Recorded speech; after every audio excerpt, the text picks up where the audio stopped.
જય શ્રી રામ। આજે તારીખ 9/4/2026 ચૈત્ર મહિનામાં દંજા બેસી ગયા છે। પૂનમ પછી પાંચમનું પહેલું દંજું મક્ષરનું સવારમાં વાદળા નીકળ્યા હતા।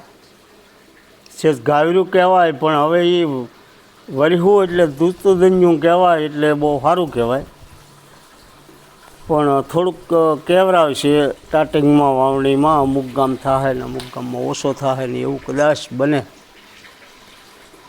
પછી મક્ષર આદરા મક્ષર બેસે તારીખ 8/6/2026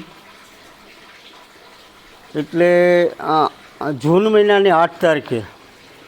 એટલે વૃષ્ટિ તો બેસતા જ થાય થોડા દાદી, 10થી માંડી અને 12-13 તારીખ સુધીમાં જૂન મહિનાની પહેલો મેં થાય, વહેલો થાય આમ કે તો કહેવાય। ને કે 15 તારીખે ચોમાસું આપણે ભારત ગુજરાતમાં બેસે, પણ એ અમુક જગ્યાએ વધારે થાય, અમુક જગ્યાએ ઓછો થાય। પછી આદરા નક્ષત્ર છે, બારી પાદરા, એ નક્ષત્રમાં મેં 22 તારીખ સુધી 20થી 22 તારીખમાં એ વૃષ્ટિ બધે થઈ જાય ધોમ, વાવણી હારામાં હારી।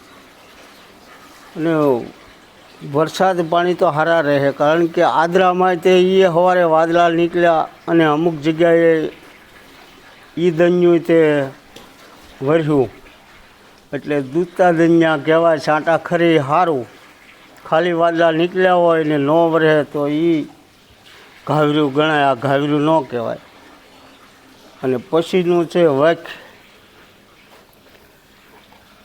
વખપખ, એટલે વખનું દંજું આજે સાતમ છે, સાતમનું દંજું તે આજ સારું ગયું। વખપખમાં મેં સારો થાય એવું લાગે છે। એનું કારણ છે કે સવારમાં તેપ્યું સારું, પછી થોડાક વાદળા દક્ષિણ બાજુથી નીકળ્યા 2-4 અને ઘાવરરત થઈ ગઈ, નિવૃત્ત દિશાના પવન થઈ ગયા, એટલે એ બહુ સારું। વખપખમાં વરસાદ વધારે થાય, સારામાં સારો। વરાહ પાણી તો બહુ સારામાં સારું થવાનું છે ને, એ છતાં અત્યારે તો ન ખ્યાલ આવે।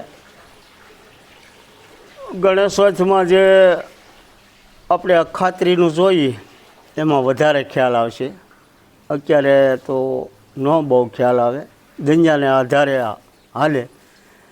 પણ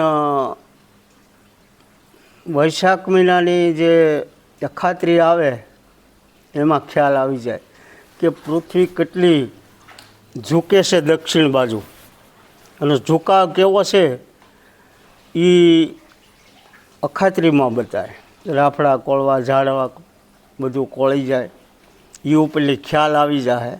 અને ચંદ્ર આજે વૈશાખ મહિનાનો કેમ કેટલો નમેલો છે, કઈ બાજુ નમેલો છે, એ ઉપરથી ખ્યાલ આવી જાય કે પૃથ્વી વર્ષા ઋતુમાં કેટલી બેઠી છે, એ કેવી બેસે, એ વૈશાખ મહિનાની બીજનો ખ્યાલ આવી જાય।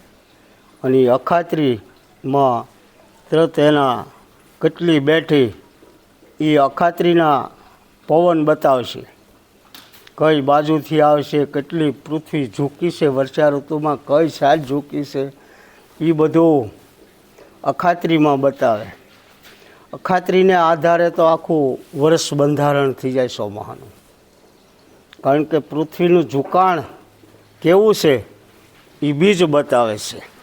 જય શ્રી રામ।